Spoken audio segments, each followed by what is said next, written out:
oh my God, my life is now. Yeah. Like, I want to live my life now. But then I do think sometimes it's like, I envy people that are so content with nothing. Or not nothing, with just working 9 to 5, like maybe, you know, going home, watching TV, getting up. Like, I kind of envy that because I'm like, oh, my life is now. I need to live my life now. And then sometimes I think, am I just like overstimulate myself? Am I thinking about, you know, you get really caught up. And then I suddenly, for how, I don't know, I've done it, I own a brand.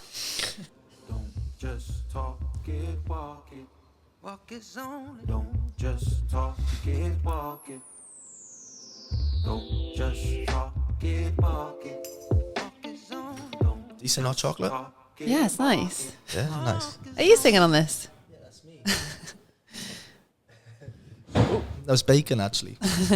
Could you imagine? No. I was when we were driving to Scotland, our music taste is so different that we were just arguing over what's on the or what you're listening to the entire way. What's your go-to music then? Oh, like country music. Anything with lyrics or a story. And Love he that. just like, they hate lyrics and they just want, and then I really like, it was like about Donald Trump podcast for like 3 hours. I was like, oh God. But he drove the entire way, so I couldn't really complain. You liked it by the end. Yeah, I was like, oh, I didn't know that. Donald Trump. Was this the one with Joe Rogan? Yeah, but it wasn't Donald Trump, but it was, they were just talking loads about him. I can't even remember. Who's the guy that owns Tesla? Oh, Elon Musk. Yeah. You know that guy? Yeah. You're up with the Joneses, you are. Well, ladies, it's a pleasure to have you both on. We've got Alecs and Nikki Donovan here. I've been trying to get you on for a bit, and you just snub me all the time. We finally got there. I got it. Hey, do you know did she just blank your messages? Yeah. No. I've said it to Bacon a couple of times. He laughed about it, and then I cornered you once in Corner Coffee, and I was like, right, you come on the podcast, and you're like, yeah. And you're like, oh, Bacon's going to... I was like, no. Yeah, Bacon literally set us up for this, I think. Yeah, he said, I've signed you up to a podcast. And I was like, what podcast? But face-to-face is harder to say no, isn't it? Yeah, well, you can do it behind a tech. Yeah, you got to think how you're thinking it. You can't say no to... We just spoke about before this how, like, you get asked to do a lot of things, Al. And I bet they corner you in person. It's easier to say yes, isn't it? But I'm like, I'll say yeah now, and then I'll text you after being like, oh, that pisses me off. No, I'm joking, I'm here. You're here now. We're here. Well, girls, like I said, it's a pleasure to have you on. Before I kind of get into everything, I suppose I'm a massive fan of what you girls are doing, including, obviously, Alex, Evans, Bacon, and stuff like that. But I mean, like, you've actually empowered a lot of women with YBL. And like even when I shared this yesterday, so many people, the output of like, oh my God, can't wait to hear this. Oh, really? Love these girls, what they're about. So like, That's sometimes cool. it's quite nice to, cool.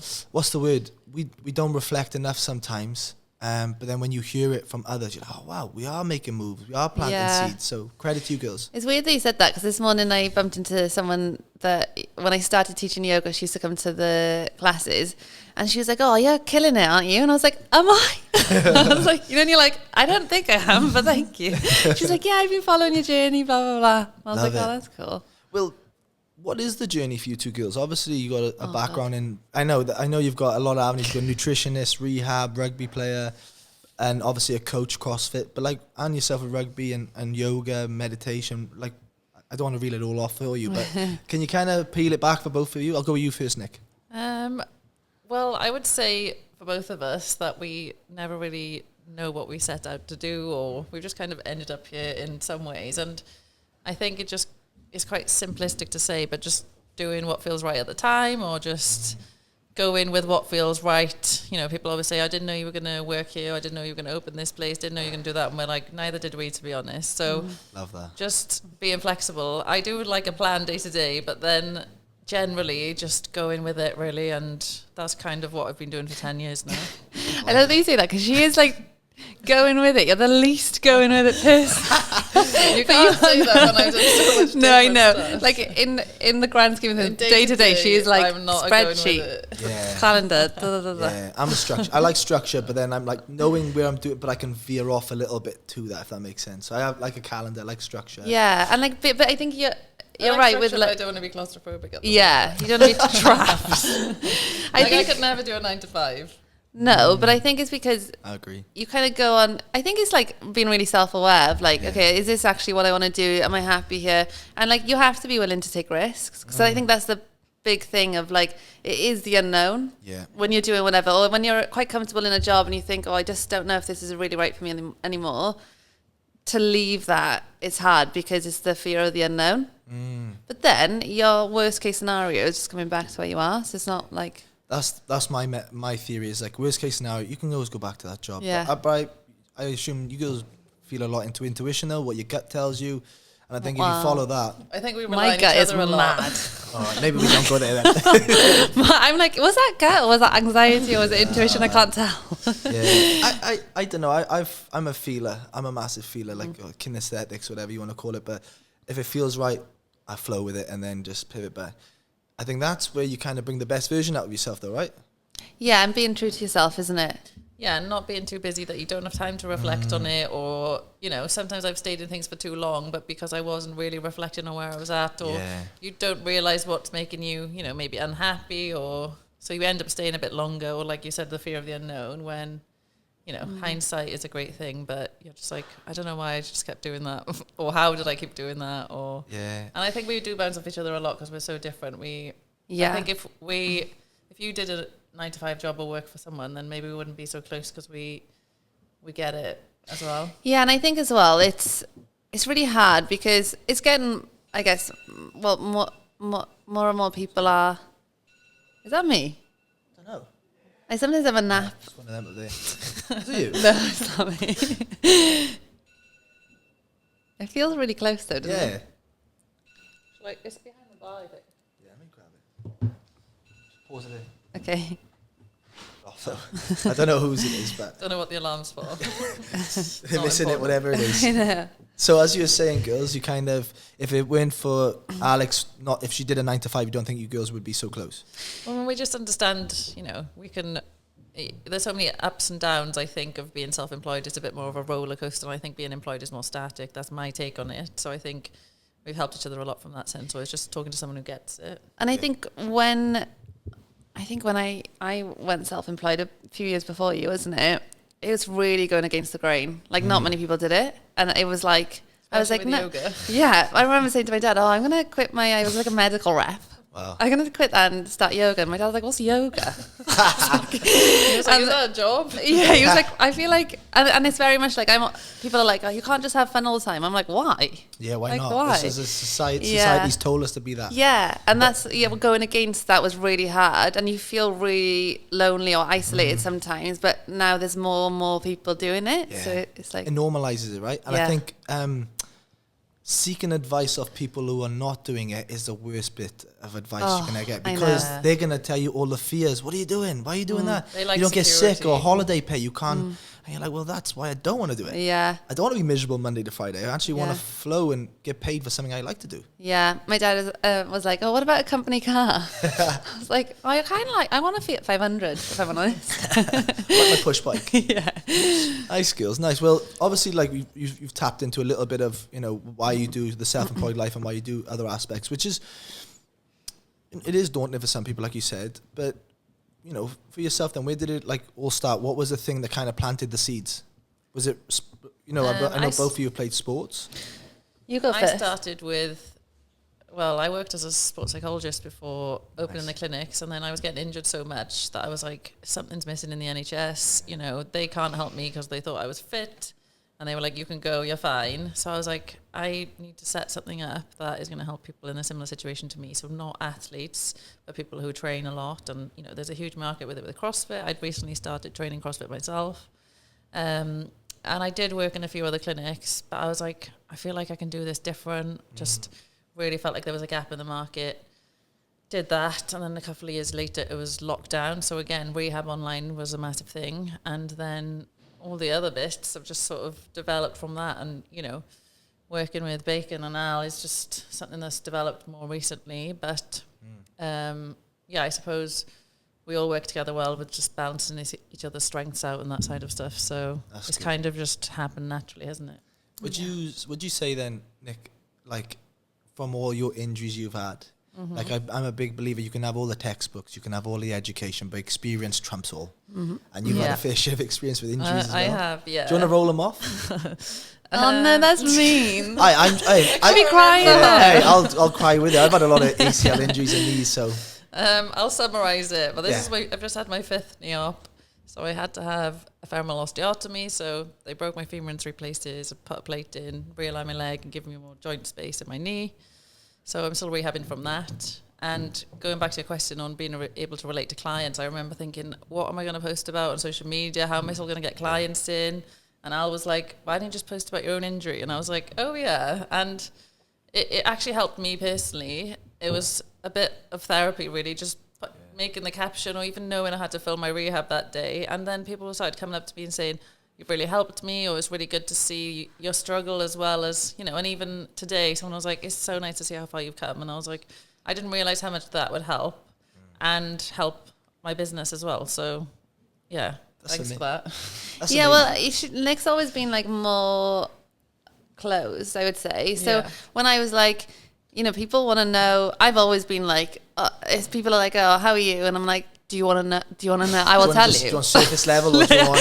Yeah, because I will tell you no matter who you are, how I am. And I've always been really open with people and you haven't. And with social media then, it's a different level of vulnerability in a way because you've got people that don't like you. You need to telling them the story. So I was like, I remember she was like, you were crying, weren't you? But it was in a good way. She was crying because of a progression that she felt in the gym. And I just started filming it. And I was like, post it. Yeah. And then I was terrified though. I was like, oh, I'm so uncomfortable with it. Yeah, and you did find it uncomfortable. But people really related to it. And I think that's where you see like genuine businesses or authenticity in social media is when you're just yourself on social media. You're not doing it for the clout or you're not doing it for X, like the likes or the just follows, doing it because you've been authentic. Because I was going to ask you, because I can relate to certain aspects. I struggled my second ACL more because I was on my own, with the more, not the rehab, just the noise, the head noise I dealt with. I struggle a lot, but I was quite curious with you. After having so many injuries, obviously you know the process, you know the journey, you know what you're going to have to go through again. How did you deal with like the head noise that come with it? I think I was worse before my op. I actually fell over before my op and broke my other ankle, so I was in the boot 3 weeks before my op, was it? Well, she's just really, you are clumsy. And then I think I was so scared to have it and so scared about my mental health after the op. That's all I thought about. I felt sick. I was like, felt paralyzed by it. I was like, oh my God, I'm not going to cope. How am I going to have this much time off work? When it actually came to it, it wasn't as bad. I think I'd made it so bad in my head that I was like, I don't know, after my op, I was like, it's just all to do with mindset. And I know it sounds cliche, but I was like, right, kept myself busy. I was like, you know, just thinking of things I could cook or do, had loads of support around me. So I was like, right, what, you know, it wasn't as bad as I'd made out. It was difficult, but I think I was prepared for it. Maybe I needed to do all of that beforehand just to get, I don't know, I think it's the fear as well, isn't it? Because self-employment, you have to take time off work. Yeah. I didn't know how long I'd be off. I was off for 3 months in the end. Wow. They kept saying another week, and I was like, on crutches for 3 months, wasn't it? Yeah, it's long. We did isn't go it? on holiday though, didn't we? She took me to Malaga. On crutches. I bet your arms are jacked up by the end of it on crutches. Just I know. I know. It was actually really. She'd be like, "Oh, will you get me a drink?" And I'm like, wish I didn't bring you now. And I was like, "Yeah, no." Amazing. Now I got a lot of respect for that, Nick, because I can show some empathy towards it because I can relate. So credit to you. But, and I think it just makes the journey and the story even sweeter, right? Yeah, definitely. And, you know, I'm happy with how it's going. I've tried really hard, worked hard on it, which I knew I would. And, you know, there has been setbacks, but I feel like I can handle them. Today, I was like, I just don't want to go and do my rehab on my own. So I was like, I'm just going to go to class and just train with people. So trying to just not be like, beat myself up for doing that and just, chilling or for training with people. Yeah, because I'm like, I should do my rehab really. But I was just like, do you know what? It doesn't matter. They're just like, oh, you're obsessed with rehab. That's all you do. I can't believe you actually stick to what they tell you to do. No one else does. I'm like, So you go there, I'll do it. Yeah, it's so boring. Yeah, I struggled the most with that part. Going to the gym on my own, going to rugby training, just sitting on the bike on my own, or doing, and just it's lonely because you're probably the same girls. You love the social of the camaraderie, what you know that brings the team together, or environment, and then you're just sitting on your own. I know. I used to love it when other people would get injured at the same time, so we'd have like injury club. Yeah, I used to bring them in and I'd send them out. I'd still be in rehab club. I'd be coming in and going out. Yeah, so. I know. Nah, amazing. Good on you, Nick. So thank you. Let's go over to you, Al. So Where do I start? Right, so my main sport used to be netball, and actually what's funny is like, because our parents are really sporty. They so my mum used to play hockey for Wales, and my dad used to play rugby for Wales.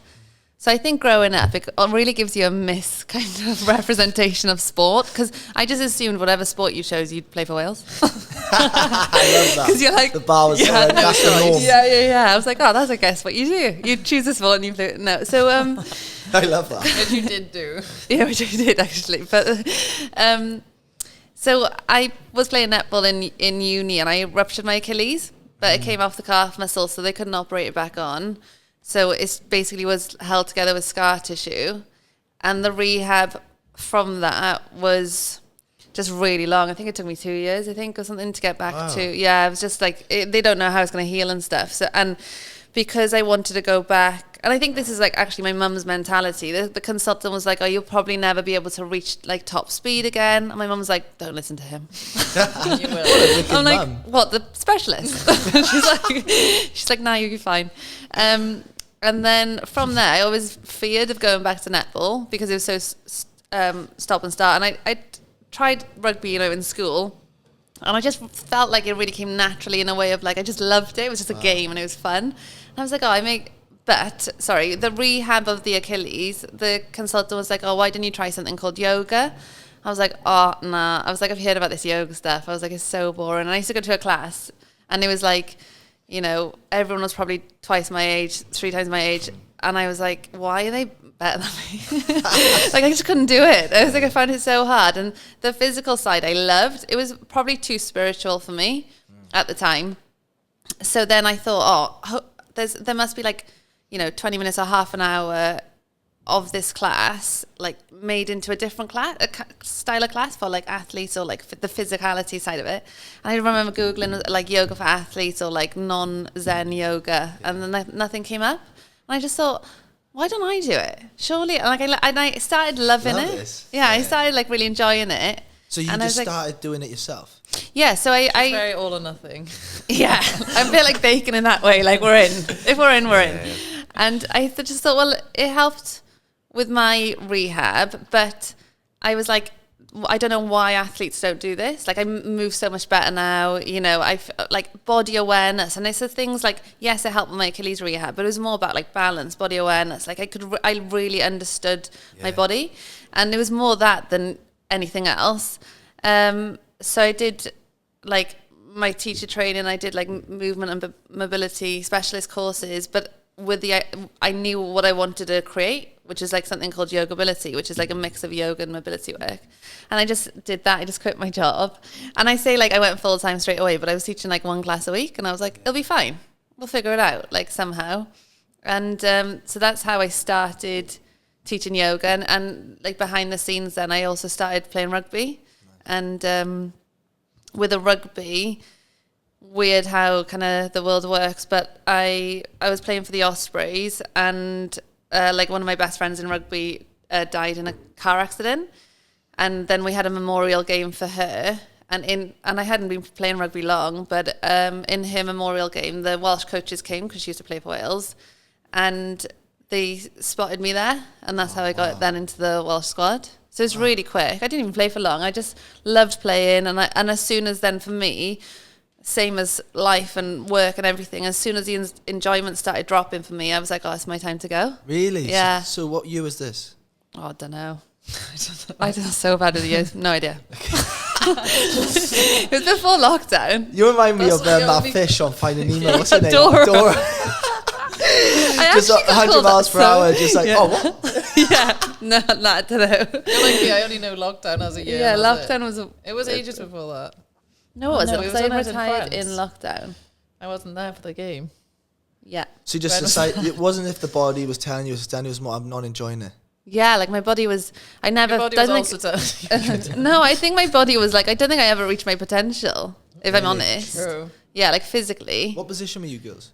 I was outside centre, but I she never played. I just went on the trips to, if she would get me a day off school to go to Roslyn Park or something, I'd be like, I'll go on the team. Yeah, she was like, she was on the team, but wouldn't play. I would hate it if people got injured and I had to go on. I'd be like, no, I'm supposed to be on the bench. My other friend, actually, we dragged her, remember Amber? I was like, oh, just come. Like, it's a day out. Like, we'd go Roslyn Park for like 4 days or whatever. I was like, you won't have to play. So she's like, okay, really not into sport.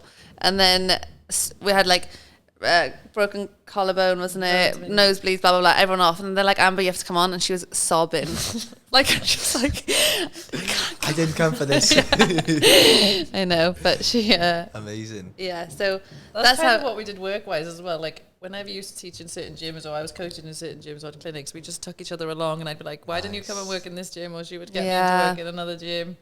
It's just, and then I think with a business, it just evolves and it grows and it changes as you do as well as a person. So like, obviously we both created our business because we got injured and we thought, right, surely there's something here. And then I started actually working with rugby teams, and that was my main thing, was I wanted to work with athletes. But then lockdown hit, changed it all really for me. It changed it from like I owned a couple of studios and I'd work with professional athletes to then working online. Amazing. I kind of did the same because thought I'd work in athletes. I always worked in sport, same. And then lockdown came and I just went in a different direction as well. Yeah, and I think I realised professional athletes don't like paying for stuff. Hey, I feel like you girls are speaking to me right now. I can relate to this whole, everything you've said. Yeah. From you starting with one session and going, I'm full time doing this now. I've done that. And then working with athletes, which are great, but they get paid well, but they're the tightest bastards ever. Like, always. Yeah, you should come and want to teach us for free. I'm like, no, I'm okay. I'm okay. Yeah. And then working with your general public people, ambitious people, like that's the great part, because they'll buy in more. Well, you built a community out of it. Yeah. You know, it's become more than the yoga as well, hasn't it, in lots of ways? Yeah, like I would say 90% of the people that buy YBL don't do yoga. They hate yoga. Like a lot of people hate yoga. Yeah. Because they just watch it on the sofa. Yeah, some of them just buy the membership to get the discount on the clothes. Which is fine. I don't really like. They don't hide it. No, they don't care. At least it's transparent. Yeah, they don't care, and they buy into the community. They don't really, they know it's there. They want to use it, and normally it's like when they should start it now, but it's like when they're injured. Yeah, we're injured, getting old or whatever, and then they're like, I should probably do it now. And then you're like, speak to Nick, she'll help you instead. Yeah. Hey, you work together then, though, right? That's a hand-in-hand business. We always kind of wanted to do that. I think since we were younger, didn't we? We were like. Especially with I don't know. Do we? We always got. I don't think Dory over there thinks like that. Well, yeah, but I think it's hard, isn't it? Because it's like which has actually taught us a lot about people. We're so different, and it took us years to understand. Like I would react to things so differently to Nick would. She'd be really chilled. Yeah, she'd be really chilled about some stuff, and I'd be really chilled about other stuff, and we just didn't really understand each other. And then I think we've learnt loads about people by being able to then work together eventually, isn't it? Yeah. I was thinking back when you said we've always wanted to work together. I was like, I remember in uni you never spoke to me. I was thinking more about when... Hate my sister. Yes, we'll work YBL, blah, nice. blah, blah, blah. Oh, yeah, when YBL started, yeah. How many years is YBL going for now, Nick? I'll ask you, because we'll go on dates. Yeah. More than 10 years. No, it's not. Isn't it? No, I know this because someone asked me the other day. So yoga I've been teaching for 9 years. Yeah. And then YBL only started in lockdown. It says 2019 was lockdown, wasn't it? Okay, yeah. That was a trick question. I was thinking the whole thing. Mm-mm. And when did you start to see the flow, really, the penny drop moment? With the clothes or with the yoga? The whole concept. So lockdown was when... I think it took literally a lockdown for people to try yoga. They were like, I got nothing else. You did 100 free classes, didn't you? Yeah, so I think what I've always done, which I didn't think about, and it wasn't like a business plan, but looking back, it was probably brilliant marketing, was I just do a lot for free. Like without anything in return. Like you can do a free class and I don't expect you to sign up or don't expect anything. Yeah, jump in. Yeah, just jump in if you want to. Yes, like, I'm doing it anyway. Until you would have people being like, oh, I'm gutted you're not doing it anymore. And you'd be like, yeah, I do. You just have to pay for it. Yeah, and they're like, nah, that's all right. But that kind of goes back to, like, I respect a lot, you know, when you're like, I've gone all in on this, but I had one class. I can relate to that. And I think you got to have this underlying love for it, because you would do it for nothing. Yeah. But I need a wage at some stage. But at the start, you're just so invested in love with it. You're like, whatever, I'm going to make this work. And that's where real authentic businesses really kick on, I think. Because if you're doing it because you're looking at a spreadsheet and you see a number, we can make this or we can make that, I don't think it really works. No. You gotta buy in, you know? Yeah, and especially with the concept as well of when you're starting and people are like, oh, what's your rate? And you're like, oh, I've no idea. I don't know. And then you try and Google, okay, what's the going rate for yoga teachers or whatever it is? And you think, I don't know. Whereas I'd rather do it. Now that I've got the online, I never charge for in-person classes. Really? No. I haven't done now, isn't it, for like the last year. I just don't. A while, yeah. Yeah, I just, there's something lovely about teaching for free. People are really, more people come. Even if you charged £1, you'd probably see a 50% less, like 50% drop. And it has a lot of impact, I think, is like, in a way, it makes a lot of business sense. Because like when you did beach yoga, there was like 200 and something people there. Yeah, was that Cody? No, it was in Swansea. Oh, wow. Yeah, but it was, so the Secret Hospitality Group contacted me and said, oh, will you teach yoga? What's your rate? And I said, I'm happy to do it like 8 weeks for free if you want to, but can you open up to the public? And not for any other reason. I've just taught a lot of classes, and the vibe when it's free is so nice. Different, isn't it? Yeah, and I'm like, you probably couldn't pay me enough to do an 8-week It's either course, a genius... because I just don't really like It's either a genius business move or rubbish. horrendous. Yeah. Yeah. They say whenever you get paid to do something, it puts an added pressure on, though. You feel this need to perform. You need, instead of just wanting to do it, you know? Yeah. And even for the people there, they come and they're not like expecting. I could teach the worst class and they'd be like, thank you, that was lovely. Where's I get my discount for my clothes? Yeah. That's cool. That's amazing. I like that. It's quite interesting though, the concept that you two, like, in the mad that you two are sisters, but have different, I suppose, personalities. We're total opposites. Honestly. Who's more like mum? Who's more like dad? I don't say I'm even more know. like dad. You're more like mum. Yeah, in some ways. And then My dad's more introverted, same as me. Yeah. My mum and sister just say whatever they think. I know, but then And mum's like quite a dreamer like you. yeah. Dad's more of a worrier Yeah. like me. Yeah.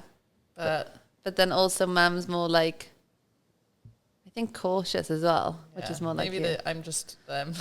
Yeah. I don't know. Yeah, No. mum is definitely a dreamer, and I think she was almost born before her time, Yeah. so she'd really She really would love excel to do now. what we do. Yeah, What does mum do? Or As was a it? teacher. Oh, nice. yeah, And dad worked in mortgages. So they had very different jobs to us. So yeah. mum was a dreamer. Dad was more of a bit of a Very worrier. practical and like numbers guy. You get that from dad, the spreadsheets, Yeah. and I don't They even probably think. worry about us quite a lot being self-employed, I would say. Yeah, especially when I don't know the last time I checked my bank account. I know. I think it's the fear. I'm like, why would I do that to myself? Whatever. Just keep. Yeah, Instagram if it gets declined, then I'll check. How do you? But it seems like No. you girls are in a position where it's flowing, which is great. If it weren't flowing, you know, the gut tells you sometimes, hey, ease up a bit, you tiger. Well, I don't think she has that. Guess. Maybe Yeah. that's why you work well together, because you're the yin to the yang, or the Yeah. good to the bad, the pro and con. I think we seek people who better what we lack. Yeah. Yeah, so I remember for a while, isn't it, when I needed help with the business, like it was almost like drowning, wasn't I? And you were like, oh, I'll work for you. And I was like, honestly, Nick, the only things I've got to give you are so boring. I was like, they're literally like, I need someone to do spreadsheets for this. I need someone to update my like a yoga calendar, which takes ages. I need someone to like, and it's like this on your laptop all the time. She's like, I love stuff like that. I was like, what? I struggle with that stuff. see. Me. She loves it though. Yeah. That I is- do You the can same zone for out. the gym. So like, I don't know. I think my brain just works differently to you guys, and I just didn't. Yeah. You don't even think about it. I just assume everyone would be the same, and you don't like having a diary and stuff, do you? She keeps sending me reels about ADHD, and I'm like, I don't think I've got ADHD, and it's You like, definitely have. So how do you program? Okay, you know, you've got a class here, you've got an online video tonight, or you've got X, Y, and Z. How do you just get little reminders on your phone? No. No, I just like She just panics about She it always all day. says, "Oh, you get up so early because you could be in London. Yeah, you have to she be in gets London up by 9 and before you don't know." Yeah. Yeah. So Doesn't when I get scare. up, I'm like pretty sure I had something today. But it's horrible because I spend most of my days going through my WhatsApp messages, thinking, right, Thursday. Did someone say anything about Thursday? Yeah. So it's just. Maybe it's basically the most backwards way to do your whole life. But it's in working. person. But it's Well, working.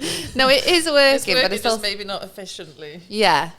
Yeah. It's not the most efficient, and I do think because people are like, I was going to catch up with you soon, but then obviously I got Nick now. So It's my fullback. And she's like, I want you to come and work for me. And then she's like basically saying, just tell me what to do. And I'm like, you're supposed to tell me what to do. no, well, I've like the only two people. Yeah, the Come two. work with me. What do I need to do? Oh, fuck, that's got That's me good. literally what and the two people I've got working for me is her and Bacon. You met Al Bacon.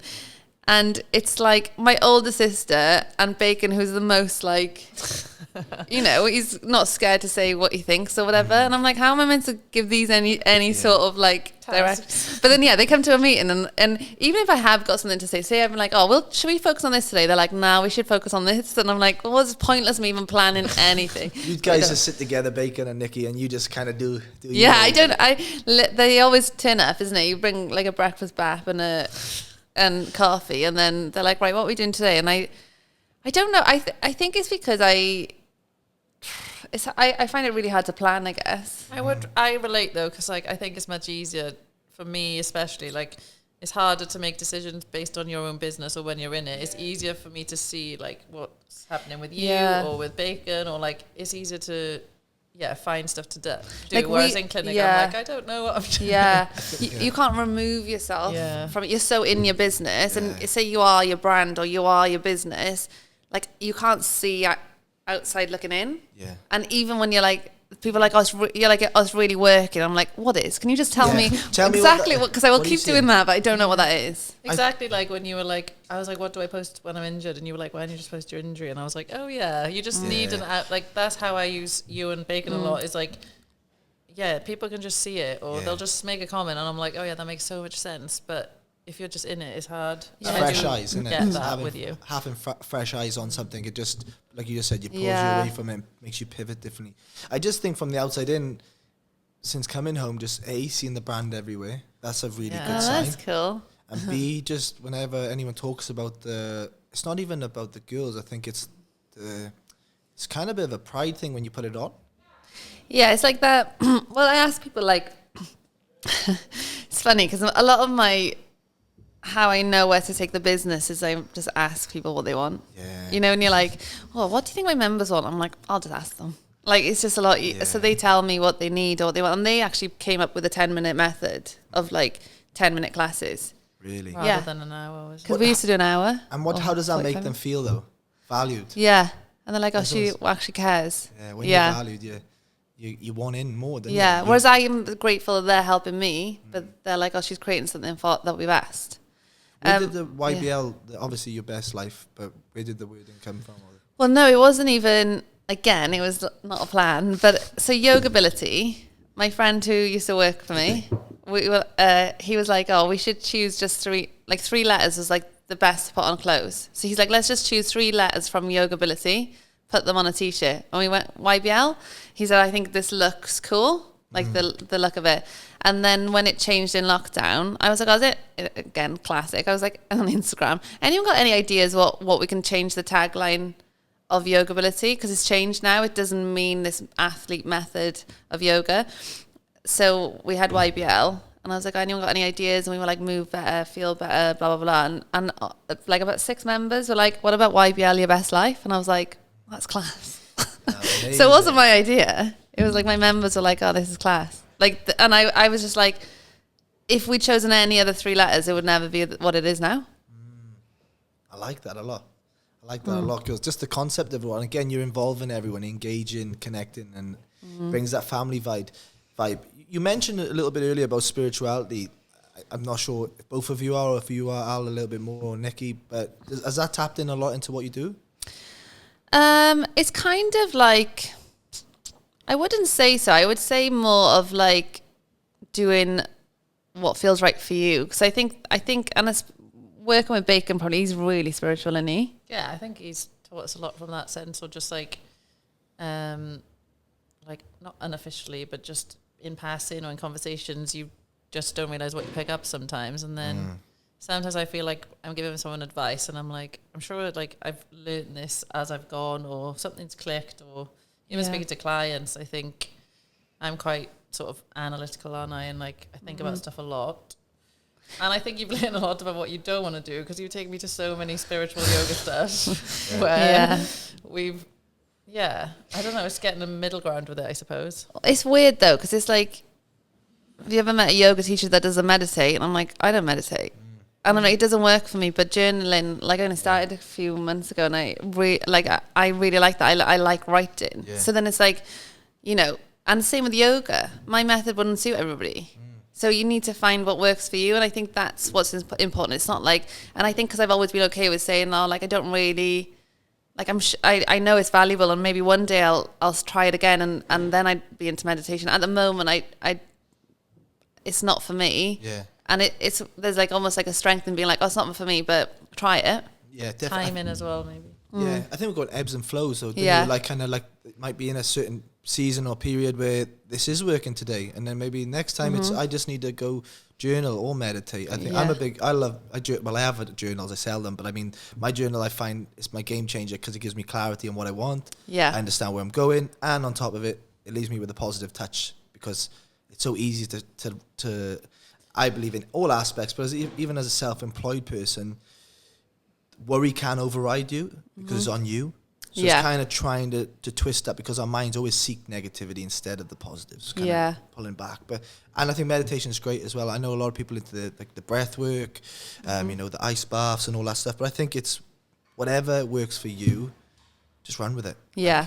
You know what I mean? And that's the thing. And I think it's been okay with saying, okay, it's not for me at the moment. Or I do think you have to push past a certain barrier. Like I don't think you can try it once and think, oh, that wasn't for me. And there's obviously different methods. Yeah, and it's been open to it. But I also think it's okay if it's not. Like, and I think me, Nick and Bacon working together, like three really different people. We got the same kind of maybe morals or whatever, or like we do align in a lot of ways. Like I guess how we are with loved ones and all of that. But there's so many differences that you kind of, but we work for the same business. Yeah. You know, and it just works. Yeah, definitely. I think you all intertwine as well. Even though you work together, you intertwine with the CrossFit aspects, the rehab, the nutrition, and the yoga. It all buys in, right? Yeah, it does all somehow link together, doesn't it? But you testing out spirituality reminds me of when you were trying to be vegan because you were a yoga teacher and thought that's what you had to do. And you don't even like veg. I was like, I better go vegan then, because I've just started teaching yoga. And then I remember being like, I'm just craving a Nando's so bad. I think again though, like we're so more, you know, we're in a westernized country as well, so it's okay to have a, you know, like a doner kebab anime. Between the two. So, but I don't like cooked veg either, so it's just really hard. Veg. Yeah, I like raw veg. That veg. I like raw swede. How weird. Really? I remember going to a restaurant once, right? I went to like I went to a Thai restaurant, and I remember trying this and I just didn't like my food, but then they had raw swede, and I was like, oh, nice. So I was like eating this raw swede, and then the person I was with at the time, he was like, Al, I think you're eating the table decoration. It was like this raw swede made into a flower. And then we looked around, and they must have been out for, there was like one on each table. And I was like chomping into this. Is it nice? Lovely. It is nice. I like raw veg. Nice. So veganism didn't last long, did it? No. So you say you're from Swansea, right? Yeah. And then you both relocated? Yeah, so I lived in Cardiff, I think for 8 years. Worked in Abu Dhabi briefly. That's how I know Bacon. Nice. Went to do a ski season in France after that. Where in France? In Tignes. Oh, nice. Worked in Val d'Isère, and then thought I would go to Canada in lockdown, and then ended up in Bridgend. Slightly different, but I was like, I will never move to Bridgend, and then here I am. Not bad. That's funny. How are you finding it here? Yeah, it's good. I've been here nearly a year now, but I worked here a lot longer. I just commuted for 4 years, and then 4 years, is it? That's long, isn't it? And then lots of changes business wise and work, and I like it here. It's good. And Community, you got good community in there. Yeah, we have. It's good. Yeah, I didn't realize how much I'd like it, really. Really? Yeah. It's nice. What do you like the most about it? Or is it the community? It is the community. I think I'm quite biased because I haven't moved somewhere new. I moved somewhere where I had a lot of support, and I really noticed that a lot with my op. I think it was like, if I was in Swansea having that, I think I would have struggled a lot more, and it's something that, I really realised how many people I had here to support me. In Swansea, I just felt like I'd outgrown what I was doing, and going back to sort of instinct, I was just like, I'm doing the wrong thing. I couldn't really put my finger on it, and it takes me a while to make decisions. I'm a bit like, I don't know if this is right or not, isn't it? But I was like, again, I just bought my house in Swansea and rang my dad, and I was like, I'm going to move house. How can you help me? I know. Yeah. Being closer to Al as well is the same, because that was a big factor. Started working for YBL, and I was like, I want to be closer to Cardiff. So, but no, I really like it here, and I didn't realise how convenient it would be with close to everywhere. I like that. And you're in Cardiff, yeah. Cardiff, nice. Yeah, so for 9 years, I think, or 8 years or something. Who knows? But yeah, I think for me, it was just where the business, there was just a lot more going on. Love that. Like there's more gyms, so I used to just travel around teaching yoga in different gyms, and then I worked for Bristol Bears and Bath Rugby, so I was closest to them as well. How did you find that? Like, we didn't talk much about the athlete aspect. How did you find them getting into the yoga? What do you call it? Sorry, Yoga-ability at the time. Yeah, it was interesting. So I'd worked with a lot of Welsh regions, and I was like, I'm never doing that again, because it was very much like very standoffish, very much, they weren't that friendly. It was a really weird, it's very male dominant anyway. So then a guy called Rory Murray, and he was head of medical at Bristol Bears, he contacted me, it was just on Instagram, and he said, do you have any interest coming to Bristol Bears, blah blah blah, and I was like, no. And then he said, let me come down to one of your classes, because he's like, I don't want to waste your time as well, but we've had about, I think he said, like, I've seen like 30 yoga teachers, and I just can't connect with them at the moment, but we want someone in. And he came down to one of my classes. He came at like 6 a.m. And after it, he said, look, this is the soft tissue injury rate I've got at the moment. I need it to be at this level by this time. Like, will you work with me? He's like, they're really invested. He basically delivered the reasons we're doing yoga. Like, he basically did a presentation on why he's chosen me as the yoga teacher. So when I walked in, the respect and they've got this thing. So Pat Lamb is coaching them, and they have to like fist pump or shake each other's hands. So he's created this like culture that is so different to the Welsh regions and the Welsh clubs. And I was like, you walk in and you feel like they came to help me straight away. Like, went to get stuff from my car. It's like a Polynesian thing. Unbelievable. And I was like, this is that, didn't you? I loved, absolutely loved it, because they like would feed me after, and they were very much like I was part of the team that gave me tickets to every game, and it was so different. And then Rory moved to Bath Rugby, and I stayed with Bristol and then went to Bath with Rory as well. Oh, nice. Yeah, so I did that for ages, and I found it really hard to leave. But again, I'd been there probably about 7 years, six years, and I just thought, I think it's my time to go now. I think like you need to freshen it up, and they still do the online, which is nice. But they would model the clothes when you started out as well. Yeah, they were like my models, and it's funny because you have like some of the world's best rugby players wearing YBL, and I'm like, it's only because I know them, but no one knows that. It's cool though.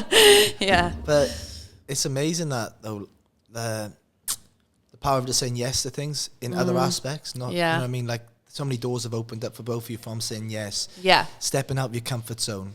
Yeah, I think if you've got a set plan, that doesn't happen, because if you're so focused on trying to achieve something or get to a certain place, then in some ways it's good because you don't have the other distractions. But to me, I'm like, how do you know if that's what you really want? It could be the idea of something, or once you get there, you're just like, oh, it's not really what I thought it was going to be, which is why I think we are so flexible in some ways. And just go by feel and enjoyment, I suppose. It is hard to lose control as well, though, because especially when you are self-employed, it's like it is dependent on you. So as much as like we're talking about it, and it's fun, and it's a journey, and it's hard though as well. Like, it's not, you're in charge of your own motivation. You make decisions that could improve your business, but it could also ruin your business and waste your time. And so it is hard. And sometimes I think because you've got so much choice, it's hard to make a choice. Yeah. So you're like almost like paralyzed by it. So I think that's what is, and it's not for everyone. So No. I think, like you just said then, I think not everyone has that entrepreneur mindset. Yeah. And if you don't, it's okay. But if you do, tap into it, because I think you find out, I found, and probably you girls have found out, you learn so much more about yourself than actually what people think. It's not just about, I'm doing it for me, I don't need a boss. It's like, no, you find out who you are too. Yeah. You find out what boundaries are. Yeah. You find out how, like, does this suit me or does this not? Like, do I work well with this type of person? And why do I work better with this person? What do we, you know what I mean? So, I think it's in a way, it's like, you have to be okay with putting the work in, because it can be never ending. And I was speaking to Bacon about this the other day, you know, Third Gym has been such a success, but it doesn't just stop there. You don't just open one and then you're like, sit back then. It's, you know, the amount of work it takes every day and the ups and downs, you know, if you can last COVID with your businesses, then I think you're on to something good with just, I think that put a lot of people off being self-employed in some ways, even though there's more of them now. It's just like the insecurity or the fear around it as well. I think that's true. It's hard not to lose yourself in it though. So trying to copy successful businesses or what you think is a successful business, or, you know, for a few months, like, so I released a t-shirt called Coffee Club and it changed the brand. Like, people love the design. So I went down this design route. And then with the yoga, at one point I was like, I need to grow more members, because my the app I pay is just mental, isn't it? That I was like, I need to actually have more members to pay for the app. So, but then the only time I've hated my business is when I chase growth. Like, I completely lost the point of it. And when you're trying to do like, this is salesy on social media, which is not you, and No. you're like, it's actually doing worse for my business because they know it's not genuine. genuine. Or do you know what? Yeah, like I sell yoga. Yeah, it was weird. I met one of my members and she said, "Are you okay at the moment?" And I was like, "Why?" And she said, "Oh, it just seems really salesy," which is fine. And then she's like, all I just thought about was like, what's wrong with us? Because you want other people. So then instead of focusing on what you've got, you're like, let's keep get these. so and it was true. like, she stopped me in my tracks and I was like, what am I doing? And then it's interesting because I used to go to loads of business talks, and there's like two things that I think, like, self-employed people, the most successful, they've just got two things in common, where they really believe in themselves and their products, and they believe in their product or like what they're selling. And if you've got that, I think you'll do well, like, but you just need that kind of like self-belief or the dream or all of that. And then there's other like business talks I've been to, and my accountants really taught me this, because everyone talks about turnover. They're like, our turnover is 1 million, blah, blah, blah. And I'm like, okay, your turnover could be 1 million. Your profit could be minus 1 million. Yeah, like, if your outgoes are 2 million. Yeah, so so now I go to like business talks and they're like, you know, last year we turned over this. And I'm like, what's your profit? And they're like, exactly. Remove that. Yeah, because for ages I thought, that's how much they're making. And then what's that do to you? You're going, fuck, I need to buy in or one tap time in we more. went to a talk and someone was like, I just did this one post and it went viral and now I've got this successful business. And I'm like, that doesn't actually help people, because it's just like chance almost. Where It's not that. I think, like you said, going back to just being yourself, buy into the people, people buy into you. I think I got told this by a good mentor once, was and it was connected to rugby, but I've tried to take it in business, especially when you start off a business. You are every hour of the day, you're available 24 hours, you're invested. It's the quickest way to burn out, right?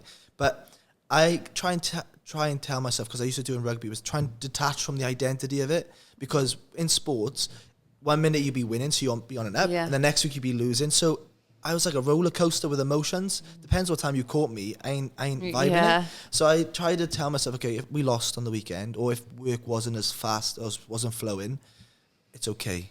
It's okay. How do I turn up? Because I've still got to be me regardless. I still got to go to the gym. I got to get groceries. I got to see my friends. I don't want to be like, he's off today because he just lost 10 clients. You know what I mean? So but it's hard not to like, spiral. You're invested in your business, and especially you are your brand. And we were talking before, everyone's like, you get to work online, it's amazing. And I was like, before we had instructors, you didn't have one day off. Like, you can't be ill. Like, you just have to keep showing up and teaching your classes. And I think it would get to you sometimes where you'd be like, people have cancelled, does it mean I'm doing something wrong? Or, you know, it's hard for it not to get in your head. And because you worked online instead of in person, it's like, it's hard to know if they're enjoying it behind the screen. You're I'm like, okay, bye.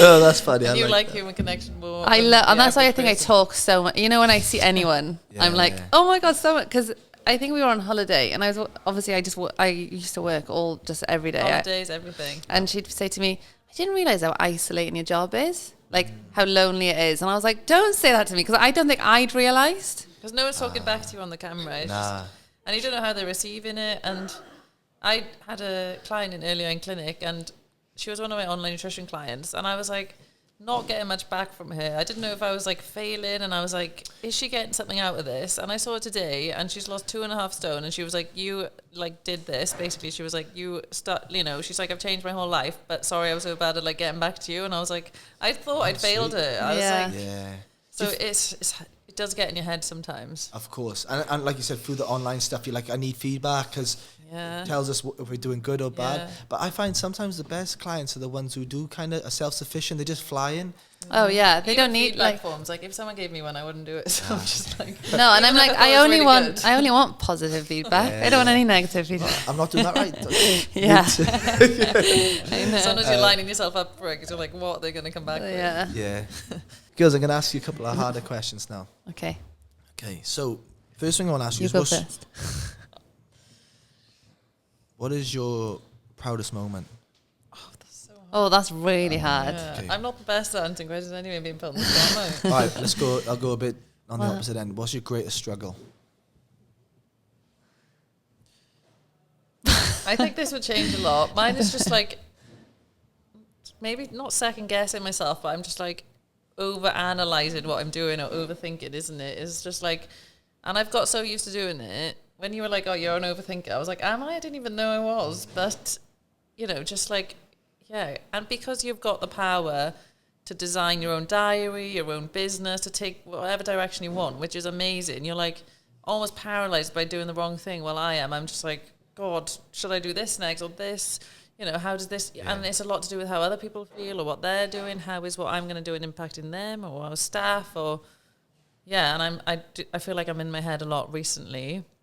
Don't really know where it's come from or why, or am I just noticing it more now? Have I always been doing it? And at the same time, just trying to remember, like, it doesn't really matter, but that's easier said than done, to be honest. It's obviously for me to hear that, because you come across you're like, I don't know, I think less is more sometimes, because you're not the loudest in the room. I think you come across more confident or more like in control. Where probably myself and maybe Alex, we probably come across the opposite end, because they're insecure.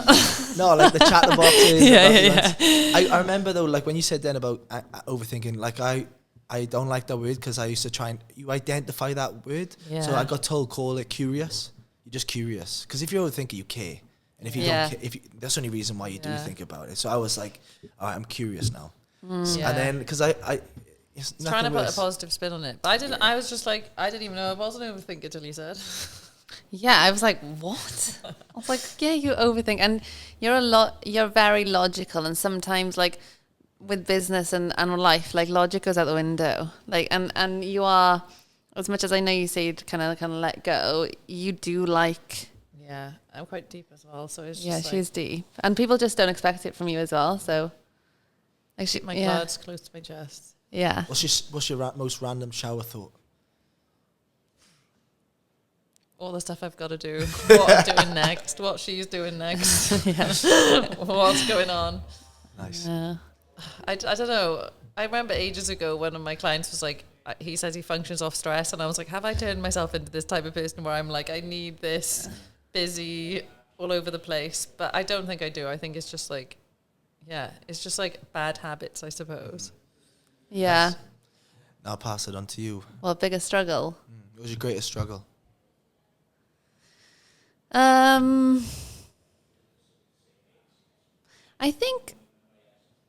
feel like I've got a few. Like at the moment, I would say I really struggle with identifying between anxiety and intuition.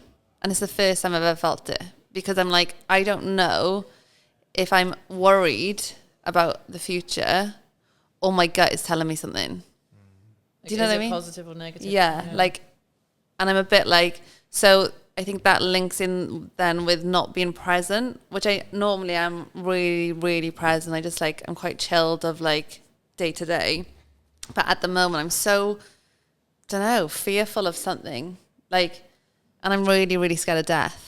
Yeah. Yeah, that's like my biggest. Factor. Yeah. Well, you've always been scared of death. Oh, yeah, petrified. So I think that's like almost like all links in together. Do you know what I mean? But in a one way, I think I remember when Ellie died, and my mum said to me, "Oh, you're too young to learn this lesson," and I didn't really know what she meant.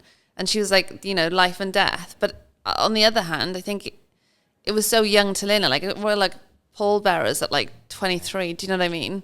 But you're then, oh my God, my life is now. Yeah. Like I want to live my life now. But then I do think sometimes it's like I envy people that are so content with nothing, or not nothing, with just working 9 to 5, like maybe, you know, going home watching TV, getting up. Like I kind of envy that, because I'm like, oh, my life is now. I need to live my life now. And then sometimes I think, am I just like overstimulating myself? Am I thinking about, you know, you get really caught up, and then I suddenly, for how, I don't know, I've done it, I own a brand.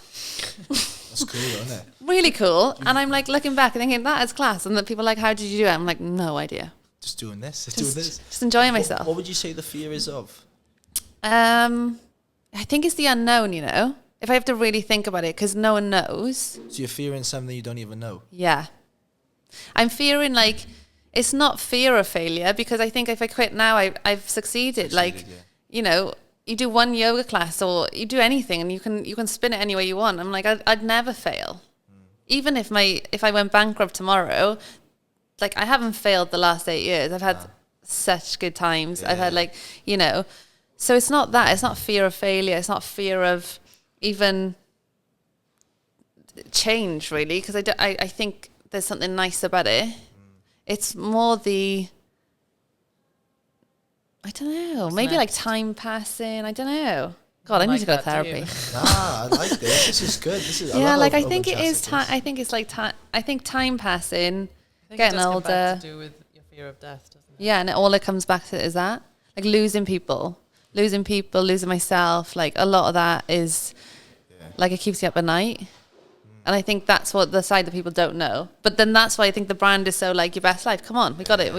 Like live it now. Yeah, but you're not letting that. It sounds like you're not letting that define you though, because you are still going and doing things. Yeah. It kind of drives you to keep going. Yeah. Yeah. You know what I mean? The fear is driving you to keep exploring, keep going, keep pursuing. Because maybe if you stop, you might think, I don't know, is it a fear that it might end one day? Not what, the business? Yeah. Yeah. No, it's not even that, because I do sometimes think, I was thinking on the way here, if Nike offered me a job, would I leave YBL? Nike, because I love Nike. Yeah. And I was like I don't think I wouldn't, but also like... You're a sponsor, so I'll have a chat. I just am obsessed, isn't it? Like I love stories like that. Yes. I love Shoe Dog. Shoe Dog's good. Yeah, it's really good. I love Air, the film. And I really like but do you know what? I don't envy their business now. I envy the start, which I think is what we're in. And to be honest, I'm in a position now, I don't want to grow it. Yeah, there's something so magical about the size it is. Yeah. And I have no interest in growing it. And it may grow. Whereas just organically. You had a different mindset on it. Yeah, I had a really different mindset and I completely lost it, I think. Yeah. Do you mind if I share a story? No. So when I was in Australia, after my third knee reconstruction, I was like, I'm done with rugby. And I started taking a demolition job. And while we were doing it, it was asbestos removing and demolition. And we got offered to go to this little country called Nauru. So when we were in, so you've got Australia, Papua New Guinea, and these little islands off it, like New Caledonia. Anyway, Nauru's there, and a lot of refugees and asylum seekers go there. So we went there and we had to remove these asbestos roof sheets from this power plant. And every day when we got there, it was stinking hot. Every day when we got there, we could have a local guy work with us as a labourer. So we'd be in a mask and a suit, sweating our tits off and just getting into it. And then anyway, 6 o'clock we'd start. They'd last like half an hour, and they'd just piss off. So in the end, we started asking the asylum seekers if they want to work with us. And there was like this little porter cabin in the middle of the island. It was only half an hour to do the whole loop, and they would be in it. So anyway, this one guy, there was a couple of them. This one guy in particular came down. His name was Saji, and he was from Pakistan. Anyway, when we were there, every morning he was bouncy, he was bubbly, and I was like, wow, I like this guy. He's got a bit of spring about him, you know? And he'd be like, Ollie, you want tea? You want coffee? You want water? Yeah, sweet. So anyway, it was one week we had like this torrential rain come in. And I said, come back to our hotel. And I realised that he only had one set of clothes. So he'd wear his clothes to work. He'd go home, dry them, put them back on, go again the next day. So I just gave him a load of my clothes. And then the next day I said, that night I said, Saji, tell me how you are in Nauru. And he was like, I'll explain in the morning. I was like, okay. So anyway, I started walking into work that day then, and he's sitting there on the side of the road, his legs crossed, closed eyes. I was like, what's he doing? Yeah. So I didn't want to interrupt him. So anyway, we got into the job, and he's singing and smiling, and I was like, all right, Saji, spill the beans. How are you? And he goes, so 4 years ago, I was in Pakistan, and we had like these people come through our village and shoot up our village, and they shot my mum and dad. I was like, wow. And they turned the gun to me and they said, if you don't leave now, we're going to shoot you too. And his wife was in the village. So he just ran. So he ran to the nearest shore, whatever it was, he said, and jumped on a boat. And they started taking him to Melbourne in Australia. And then the offshore police caught them and sent them to Nauru. So I'm there like this now, and I'm just looking, I'm bawling, bawling my eyes out, right? And there I am thinking to myself at that stage, like, I can't play rugby anymore. What am I doing in my life? What's my purpose? I live, and this guy's living in Nauru with all of these things going on. And I said, I give him a big hug, and I said, well, what was that thing you were doing on the floor earlier? And he was like, I was meditating. And he goes, I said, what's that doing? He goes, well, it stops me worrying about my past. I can't worry about my future, but I can just be where my feet are. Yeah. And I was like, that moment, like that was 7 years ago, and I still know that story like this, and I'm forever grateful for that moment. And look, I get so caught up in where am I at now, where I want to get to, and I just kind of try and tell myself, Saji, like, because I think sometimes we need those little moments to recognize, hey, like, we got it good. Yeah. We got it so good and amazing, and I think, that's really helped me. It is, and it's like, one of my worst questions when people are like, oh, what's your 5-year plan? I'm like, 5-year goal. I'm like, I don't have a day goal, let alone, like, it's just to get through the day. Yeah. And it is that, and it's like, I think when you can bring yourself back to you, and I think that's, like, especially this year, it's been, like, one of probably my personally, like, hardest years of my life, that I need to ground myself. And, like, I haven't been able to give as much into my business, but it's really taught me that it's okay. Like, it's okay, because I can't give, like Nick was saying, like, I'd work every day. There's no doubt. Like, and now I'm like, if I cannot work today, that's okay, because, like, that's what I tell my members, and that's what I tell the people, like, people on Instagram and stuff. I'm like, it's okay. Like, you're doing your best, but you're almost like, I was like, I'm telling people that, but myself, I was like burning myself out, wasn't it?